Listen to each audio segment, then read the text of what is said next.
And welcome back, Southern Oregon Sports Blog Podcast, presented by TableRockSports.net. I'm Chris Phillips. Lincoln Andres-Beck here. And we are going to move on. We talked some football in the last segment. We're going to move on to some soccer for the first time. I'm excited. It's been great for me to work with you on the soccer game so far, somebody who knows the game so well. Yeah, I love soccer. I played 4 years in high school for North Valley. I played a year in college, playing D2 down in Florida at Eckerd College. And then I moved into the commentary booth after that, after some injuries pushed me out of the team. So then I started doing broadcasting. Injuries get everybody in the end. But very, very excited to be able to do some soccer after I only joined up in the winter last season, so I missed out on soccer season. So it was very exciting for me to get on the booth for that. All right, we're going to start with some high school. You got plenty of pro stuff to talk about. We're going to start with some high school teams. We'll go ahead and start with our Southwest Conference teams. You had those up on yours. Yeah, North and South Medford both tied at the top for league standings at 3-0-2, and then Willamette also there at 3-0-2, right below them Sheldon at 3-1-1.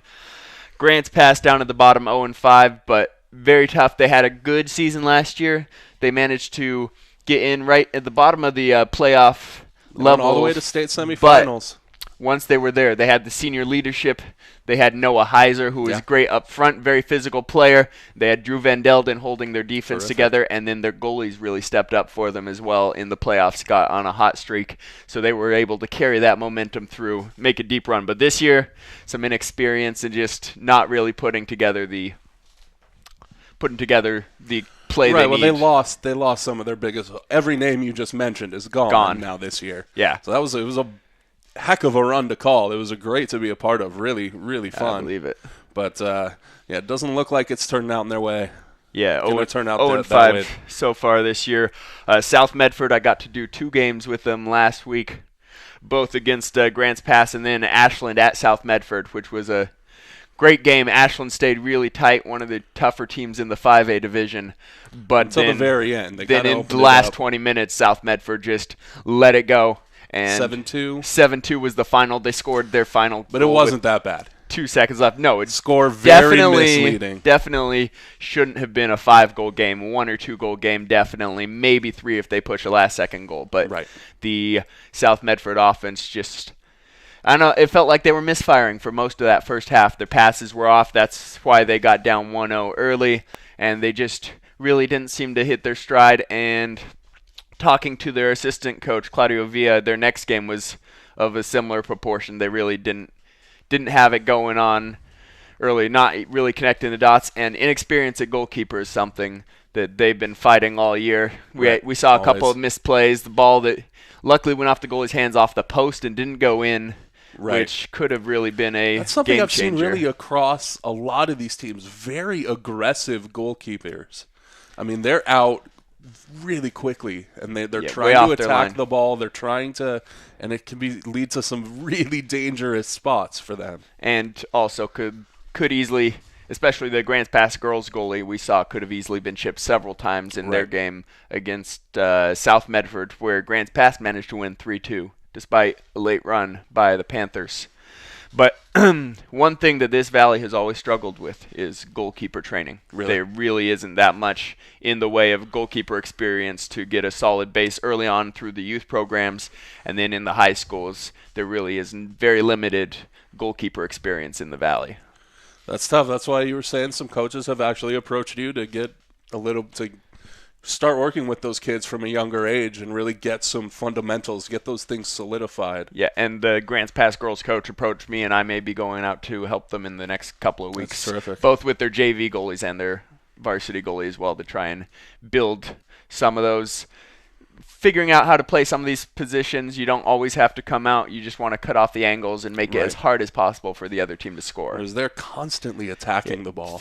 A lot of goalies are told you just run at them, you try and get as close as possible, and hopefully they won't get it past you. But you'll get the cheap foul. They usually give the goalies the right of way in those goalies situations. Usually get a bit of an advantage when it comes to a head-to-head collision to just trying to protect the goalkeeper. But charging out in front basically running out like a rhino is really not going to be as effective as you might think it would be. Not doing anybody any favors, right, including your defense, because they don't know how to plan for where you are. Defenses usually set themselves up knowing where the goalie's going to be. They know what areas they have to defend. They know who to defend on crossing patterns, on things like that, because they know their goalie's in the goal. Yeah, so and when you change that up, when you completely screw with spacing and you things really like have that. to have great communication with your center defenders and your goalkeepers so they know how to play off each other, and they have to trust each other to do the right thing in each position. Right. So then those are our 6A teams. We move down. We've also called a couple of Eagle Point and Ashland and Crater games at this point. So Eagle Point 5-2 overall. We've seen they are 1-1 in conference as well. Ashland, we saw them against South Medford, you were just mentioning, and that game was much closer than the final would lead you to believe.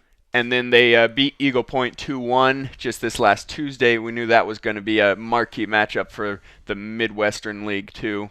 Both very tough, fast teams. We saw Ashland has some great speed out on the wing up top. Eagle Point pretty fast overall, but a lot of offsides, so I feel like discipline may have cost them against at the Ashland game, too. Well, you were saying that before the game even started. You were expecting a lot of those offside penalties in that Crater game. Crater 0-7, obviously bringing up the rear. Well, only 13 players on their varsity roster. A very young team, including a couple of freshmen even on the varsity roster. So definitely what they're looking at as a rebuilding year and try and bounce back next year and make a deeper run, try and move a couple spots up from the cellar where they are this year. Just for a little bit of perspective, Eagle Point plus 17 on the year, 26 goals for, 9 goals against. So they're plus 17. The Crater Comets, 1 goal for in 7 games, 35 goals against. So I'll let you do your own math on that plus minus. I don't want to say it out loud because it gets a little, but again, like you were saying, young team, and it shows in those kind of peripheral stats that they're just not a lot of cohesiveness. Very young and communication suffering a little bit, and just the focus wasn't quite there in the game that we called for them against Eagle Point. Anything else you wanna get to about things you've noticed just in calling all the soccer games you have so far this year? Some things that really stuck out to you? Well, talent level is definitely there, especially in the Medford teams. South Medford seems like they really are the team to beat right now from what I've seen, but it's going to be a very tight run. I'm looking forward to North and South Medford. That matchup is really going to tell us a lot about where the power is in Medford at least. And then I haven't seen Willamette yet, but they're also at 3-0-2, so they could definitely be a tough team, and Sheldon. So those top 4 really need to sort themselves out in the coming weeks, and that will tell us a lot more about where we're going to be come playoff time. And then, like I say, Grants Pass, Thurston, Roseburg really bringing up the tail end of the conference. 0-5 for both Grants Pass and Thurston, 1-4 for Roseburg in conference, 1-8 for Grants Pass on the season. Yeah, and Grants Pass hasn't played either Thurston or Roseburg, so those 3 really are going to sort themselves out, and we'll see who makes the playoffs and who doesn't from that group. South Eugene sitting there right in the middle. They're comfortable. They're going to get in the playoffs, but not really seeing how far they're going to go. Yeah, specifically ranked 15th overall. So no losses in conference still. Managing to get those ties. We'll talk about it when we get to Champions League 2 in the pros. But huge deal. Getting those ties and not giving up the losses can be big because in the playoffs, no ties. If you can stay strong defensively, you can push it to PKs, and PKs, anything can happen. Any team can win. What happened to Grants Pass last year? Yeah, so they won all of their games 2-1. So a team 1-0 isn't necessarily the best team. If they're solid defensively, they can still make a deep run in the playoffs by riding that defense. Yep, absolutely. A lot like hockey. You hear the same thing. You can ride a hot goaltender all the way to a Stanley Cup. You can ride them all the way. Yeah, because a brick wall in goal. If the other team can't score, you only have to score 1 or 2. If the other team can't get the ball or the puck in the net. Yeah, and Stanley Cup in hockey playoffs especially. The hot goalie usually will carry the team into the Stanley Cup.